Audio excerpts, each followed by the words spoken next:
दर्शकों, जेके update prime time में मैं प्रशांत भारद्वाज आपका स्वागत करता हूं। दर्शकों, आज के प्राइम टाइम में हम चर्चा करेंगे एक बार फिर से कश्मीर वादी में बढ़ रही मिलिटेंसी से रिलेटेड एक्टिविटीज़ में।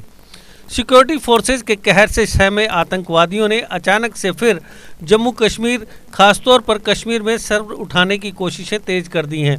प्रदेश में एक्टिव मिलिटेंट्स अपनी हरकतों से बाज नहीं आ रहे हैं।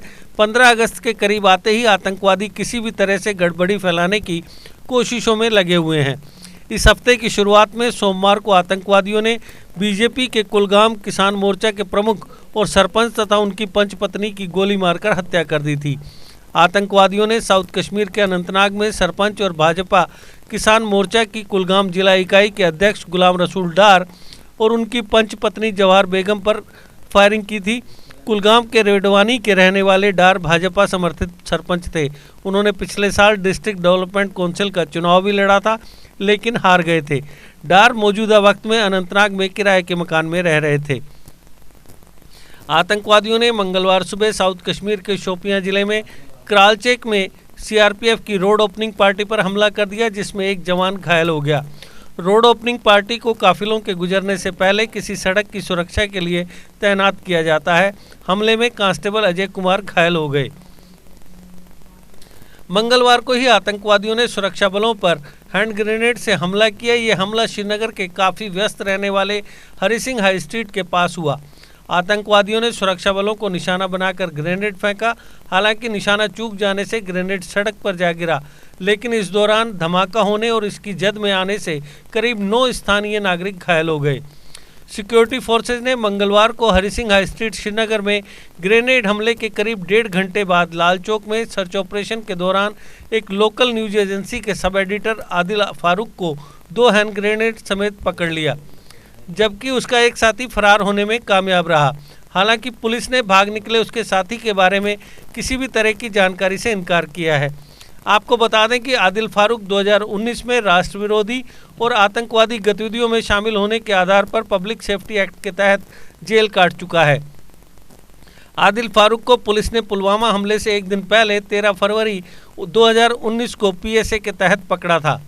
जिस तरीके से आदिल फारूक की गिरफ्तारी हुई है, उससे एक बार उन इनपुट्स को फिर से सबूत मिले हैं जिनमें कहा जा रहा था कि आतंकवादी श्रीनगर शहर में हाइब्रिड आतंकवादियों का इस्तेमाल कर रहे हैं। हाइब्रिड का मतलब यहाँ पर यह है कि जो लोग पैसे लेकर आतंकवादी वारदातों में शामिल होते हैं, उन्हें पैसे दिए जाते हैं और वो वहाँ बताई हुई जगह पर जाकर हमला करते हैं या ग्रेनेड फेंकते हैं, और उसके बाद हमले के तत्काल बाद वो वापस अपने उसी जगह लौट आते हैं जहां से वो निकले थे और वापस अपने काम धंधे में लग जाते हैं। और ये हाइब्रिड आतंकवादियों के बारे में ना तो पुलिस को कोई जानकारी है, ना सुरक्षा बलों को कोई जानकारी है, इसलिए उनको पहचान किए जाने की बेहद सख्त ज़रूरत है। लेकिन अभी तक ये अंडर प्रोसेस मामला चल रहा है।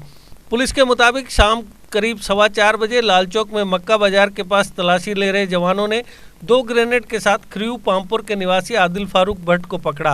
वह एक लोकल न्यूज एजेंसी में बतौर सब एडिटर काम कर रहा था। आदिल आतंकवादियों का पुराना ओवरग्राउंड वर्कर बताया जा रहा है, जो जैश-ए मोहम्मद के लिए काम करता था। इसी तरीके से सिक्योरिटी फोर्सेज ने बुधवार को नॉर्थ कश्मीर के बांडीपुरा जिले के गुरेज सेक्टर के तारबल गांव में एलओसी के पास हथियारों और गोला बारूद का एक बड़ा जखीरा बरामद किया। इस दौरान 3 AK-47 राइफल, AK राइफल की 12 magazine, 2 pistol, 4 pistol magazine, AK rifle के 350 राउंड, पिस्टल के 200 राउंड, 18 ग्रेनेड और अन्य आपत्तिजनक सामग्री बरामद की गई। वहीं दूसरी ओर सटीक खुफिया इनपुट से आतंकवादी संगठनों की कमर टूटते देख पाकिस्तानी खुफिया एजेंसी ISI अब भारतीय इंटेलिजेंस एजेंसियों के अधिकारियों को टारगेट करने की साजिशें रच रही है। हाल ही में कई बड़े आतंकवादी हमलों को वक्त पर खुफिया इनपुट मिलने के चलते नाकाम कर दिया गया। इन्हीं सूचनाओं के आधार पर हथियार और गोला बारूद भी बरामद किए गए अलग अलग स्थानों से। इससे बौखलाई ISI ने आतंकवादी संगठनों पर इंटेलिजेंस अफसरों को पहचान कर निशाना बनाने का दबाव बनाया है। सूत्रों का कहना है कि 1 माह पूर्व ही POK के मुजफ्फराबाद में जैश-ए मोहम्मद, लश्कर तैयबा, हिजबुल मुजाहिदीन की एक मीटिंग हुई थी। इसमें पाकिस्तानी खुफिया एजेंसी ISI के अफसर भी मौजूद रहे थे। ISI ने श्रीनगर, कुपवाड़ा और बारामूला में तैनात अफसरों को चिन्हित कर उन्हें निशाना बनाने का फरमान जारी किया है। ISI ने कश्मीर में एक्टिव OGW से कहा है कि वे अफसरों के व्हीकल नंबर, नाम, पते और ऑफिस का पता लगाए और उनकी आवाजाही पर पूरी तरह से नज़र रखे। यह भी कहा जा रहा है कि इन लोगों को निशाना बनाने में आसानी होगी, क्योंकि हथियार ना होने की वजह से यह लोग जवाबी कार्रवाई में भी सक्षम नहीं होंगे, न ही इनके पास ऐसा सिस्टम होगा कि कोई जवाब दे सके। कश्मीर में प्रदेश के अलावा MI, RA, IB जैसी एजेंसियों के बहुत बड़ी संख्या में अफसर तैनात हैं। उधर सीमा पार से होने वाली किसी भी नापाक हरकत को नाकाम करने के लिए बॉर्डर क्षेत्र के सुरक्षा ग्रिड को बेहद मजबूत किया गया है। स्वतंत्रता दिवस के अवसर पर किसी भी तरह का खलल नहीं पड़ने दिया जाए, इस तरह के पूरे प्रबंध किए जा रहे हैं। सुरक्षा को पुख्ता कर दिया गया है। वहीं दूसरी ओर जम्मू कश्मीर में सीमाओं पर बड़ी चौकसी के कारण पाकिस्तान की ओर से घाटी में आतंकवादियों की घुसपैठ लगातार नाकाम हो रही है। ऐसे में अब पाकिस्तान ने कश्मीर में आतंकवाद को बढ़ावा देने के लिए नई चाल चली है। इसके तहत कश्मीर के युवाओं को पढ़ाई के नाम पर पूरे डॉक्यूमेंट्स तथा वीज़ा के साथ POK बुलाया जा रहा है। इसके साथ उन्हें वहां पर आतंकवाद की ट्रेनिंग दी जा रही है और उसके बाद आतंकवाद फैलाने के लिए उन्हें कश्मीर में भेजा जा रहा है। इस मामले की पूरी रिपोर्ट प्रदेश पुलिस की तरफ से गृह मंत्रालय को दे दी गई है।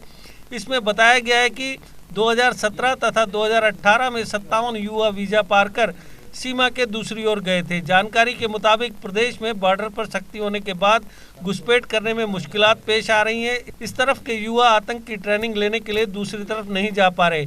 ऐसे में पाकिस्तान की तरफ से नई साजिश रची गई, जिसमें युवाओं को स्टूडेंट और टूरिस्ट वीज़ा पर POK बुलाया जा रहा है।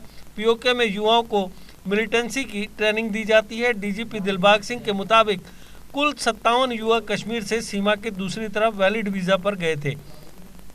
ट्रेनिंग लेने के बाद हथियारों के साथ वापस आए ऐसे 17 युवाओं को अलग अलग इलाकों में हुई मुठभेड़ों में मार दिया गया।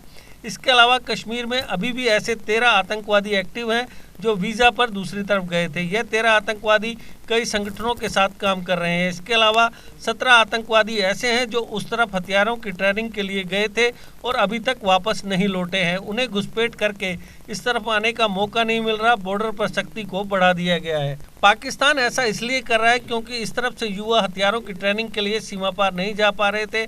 ऐसे में कश्मीर में आतंकवादियों की तादाद में लगातार कमी आ रही है। युवाओं को भर्ती करके उन्हें वैलिड वीज़ा के साथ पढ़ाई का बहाना करके वीज़ा पर पाकिस्तान भेजा जाता है।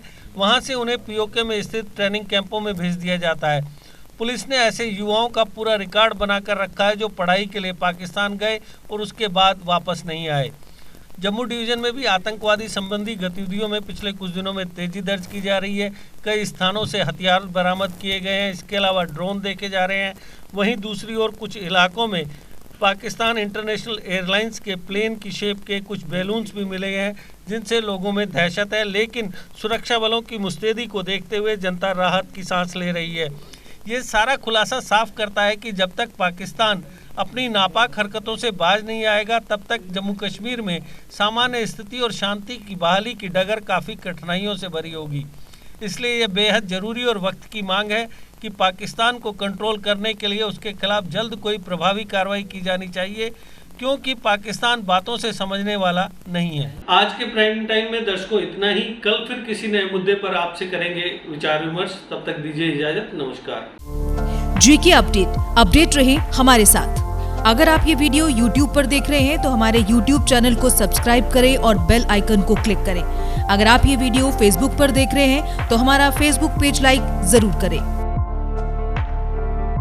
For advertisement please contact 705-109-1811।